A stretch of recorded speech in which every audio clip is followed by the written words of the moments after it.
Good morning.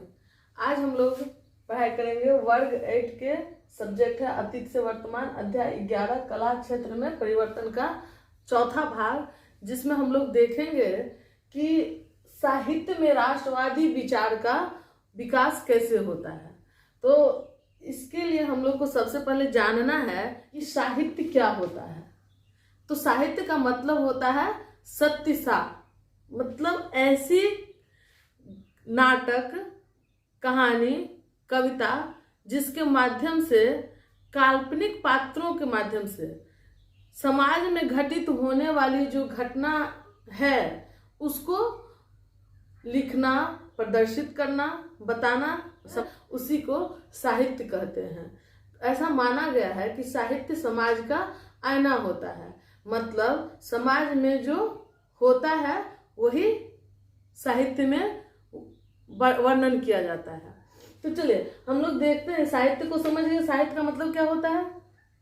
अब देखिए, राष्ट्रवादी इस शब्द को भी समझना आवश्यक है।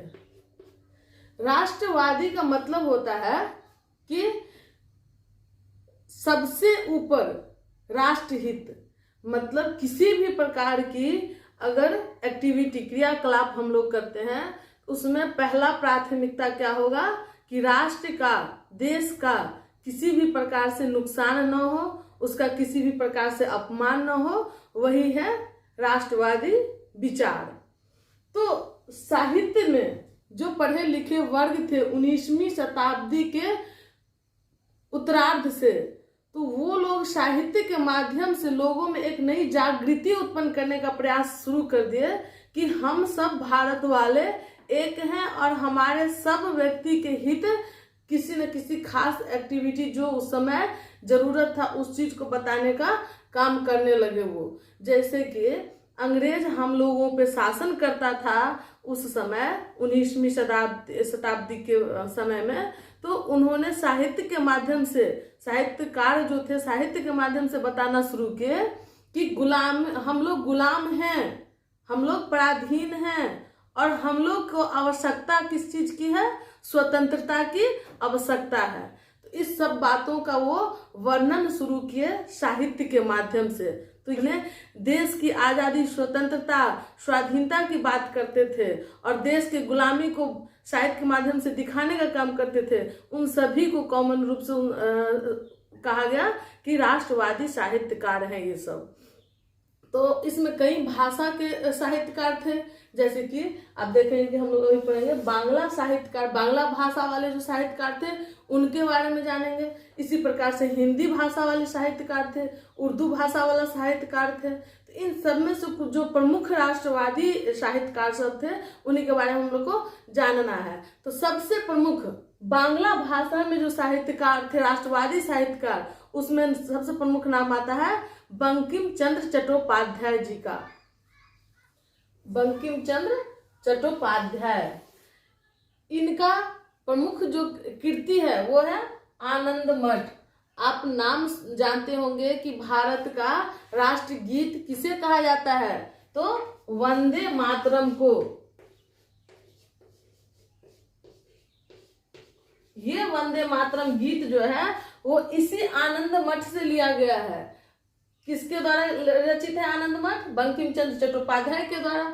और ये वंदे मातरम किस किताब, किस ग्रंथ, किसकी रचना से? तो रचना है बंकिम चंद्र चट्टोपाध्याय का और रचना का नाम है आनंद मठ।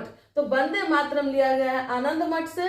और किसकी रचना होगी वंदे मातरम? बंकिम चंद्र चट्टोपाध्याय जी का। तो ये वंदे मातरम जो है भक्ति भाव से ओतप्रोत है, भरा है, एकदम लपालप भरा हुआ है वंदे मातरम। और आनंद मठ की पुस्तक है ना। तो इस पुस्तक में मुख्य रूप से क्या है, उस समय जिस समय इसकी रचना की गई 19वीं सदी में, उस समय जो भारत के अंदर अंग्रेजों के द्वारा जो शोषण किया जा रहा था, उस सभी घटनाओं को एक कहानी के रूप में संग्रहित किया हुआ इस किताब में है। तो आगे देखते हैं हम लोग। कुछ आर्थिक राष्ट्रवादी भी हुए, वैसे साहित्यकार जो भारत में आर्थिक रूप से जो अंग्रेजों के द्वारा शोषण किया जा रहा था उस पे जो लिखने का काम किए, वैसे साहित्यकार को आर्थिक राष्ट्रवादी साहित्यकार कहा गया। उसमें सबसे प्रमुख नाम है आरसी दत्त का, रमेश चंद्र दत्त। रमेश चंद्र दत्त अपने थीसिस भारत में विऔद्योगिकीकरण में बताए हैं कि किस प्रकार से अंग्रेजी नीति के कारण भारत का जो कुटीर उद्योग था, भारत का जो लघु उद्योग था, वो पूरी तरह से ध्वस्त हो गया। भारत का जो हस्तकरघा उद्योग था वो सब समाप्त हो गया। इसलिए आरसी दत्त को बहुत बड़ा आर्थिक साहित्यकार के नाम से भी जाना जाता है। कि तारा शंकर बंदोपाध्याय, इनकी रचना थी गण देवता, पंचग्राम। इन सभी में इन्होंने अपनी रचना में अंग्रेजों के द्वारा भारत की जो आर्थिक रूप से शोषण होती थी उसका चर्चा किए थे। इस प्रकार से आपके बुक में दिया हुआ है कि बांग्ला साहित्यकार में 3 साहित्यकार का चर्चा किया गया है। एक बंकिम चंद्र चट्टोपाध्याय जी का, दूसरा रमेश चंद्र दत्त का, तीसरा ताराशंकर बंदोपाध्याय जी का। इन सभी की रचना जो है वो भी हम आपसे जिक्र किए, इसको याद रखना है।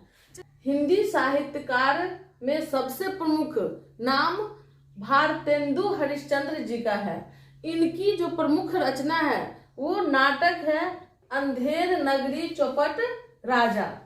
अब देखिए, नाम से ही पता चल रहा है कि जो जहाँ की राजा अच्छे नहीं रहेंगे, चौपट रहेंगे, वहां उस राज्य में अंधेर नगरी, अंधेरा नगर होगा। मतलब अंधेरा नगर का मतलब रात वाला अंधेरा नहीं। वहाँ क्या होता है, तो वहाँ की जो व्यवस्थाएं हैं वो कुव्यवस्था में बदल जाती है। वहाँ की जो आर्थिक, राजनीतिक, सामाजिक जो व्यवस्था है, प्रशासनिक व्यवस्था, वो सब अस्त व्यस्त हो जाता है, अन्यायपूर्ण होने लगता है।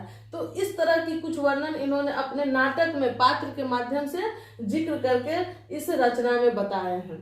दूसरी इनकी कृति है भारत दुर्दशा, है ना।